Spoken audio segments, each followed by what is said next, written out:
We are back again with the Hollywood trades, and we are right on point with the market. Why was this an expected move? I mean, just look at the chart. Somebody said, what did he say here? You would think that this level would interest big players. Why would it interest big players when we have, when we're headed towards this?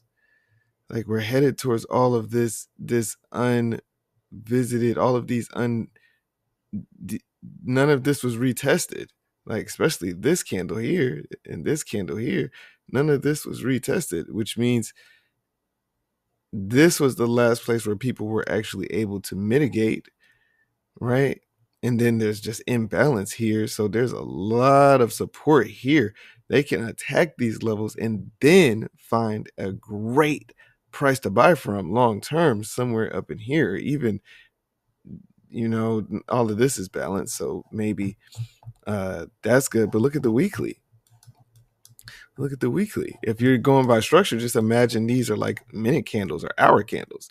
If these were minute candles or hour candles, we could easily hit this, test a little bit of this if necessary. If just imagine that these weren't weekly candles, you wouldn't be with this momentum here. Fibonacci retrace back to the break point here. And then a continued sell side move. So this is all technicals. Like, it don't have nothing to do with the president. The president can't do nothing about this.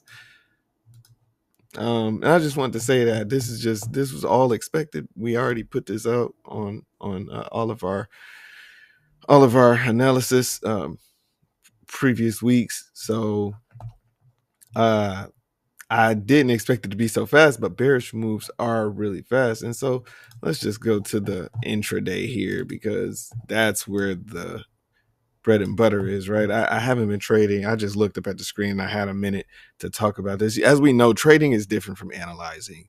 I can't be building a website and trading and talking to my team all at the same time while trading.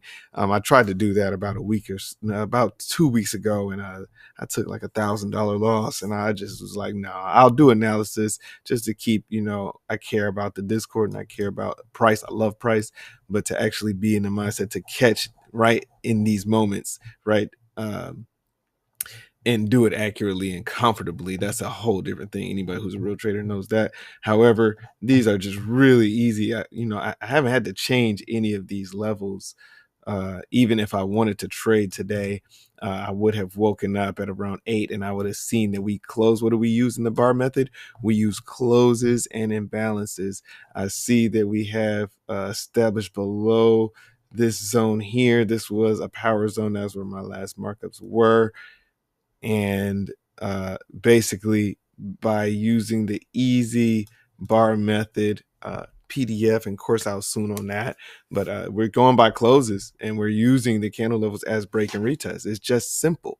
So when you get this bullish momentum here that just gets squished, and you have a target here and a target here, I don't have a mark because you don't need them. You wake up and you see it. You're getting you absorbed. Let's just change some markups. Let's change some markups here so we can be more accurate of what we would have been looking at.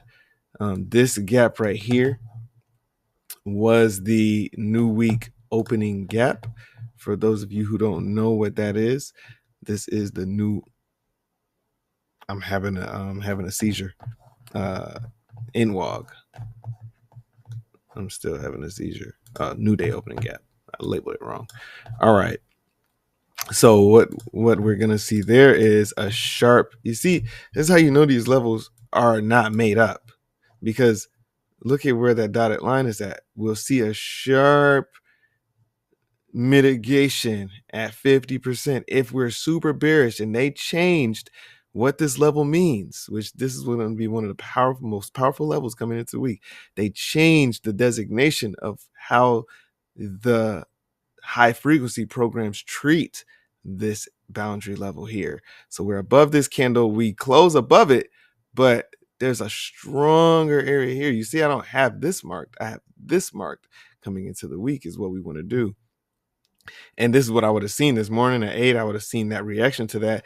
I would have wanted price to come up to this bearish gap here, I would have been very uncomfortable trying to trade this without it coming into that. But what happens in our bar method, we get the close beyond here and we have a new what level to trade from. We're only 5 minutes in. That's good, covering a lot of ground for you all real fast because I got to get back to work. But what does this become? This becomes a bearish trading level where you trade from. Key levels are where you enter and exit. That's where you would seek your bias and your entry and exit. So we have our bias, we have our imbalance. We're headed towards this level. At 8 o'clock is when I usually wake up. Around 7, 8, I would have been seeing this here. And in this 8 o'clock hour, we did this coming off of that. And then we close below another level. So this next 9 o'clock hour, we look for that bar break and retest. So we break that bar and we retest it. BAR, we retest that and come up out of it. And that is where your entry is. Your target is here. I have a level here. And then of course you must go on your higher time frame. As we've seen that daily level, we would have been targeting just maybe max here today, coming out of that. And that is how many handles on today? Yeah, that's a whole lot of handles. 8, 6, 8 to, I mean, dude, we're talking about 500 handles. I usually keep mine no more than a couple dollars per handle. So what, a grand. If I was trading light, 500. If I just kept it $1 a handle on my ratio, that was just an easy. You see how it's easy. It's not a made up. I always mark the same things. It's not a made up. These are not made up thoughts. Even though it's post, you can tell if you look at my analysis, it's the same. That break and retest is the same every time when we're looking for entries coming off of levels. And so with that being said, I bid you arrivederci and safe trading. And share this with a friend and follow YouTube.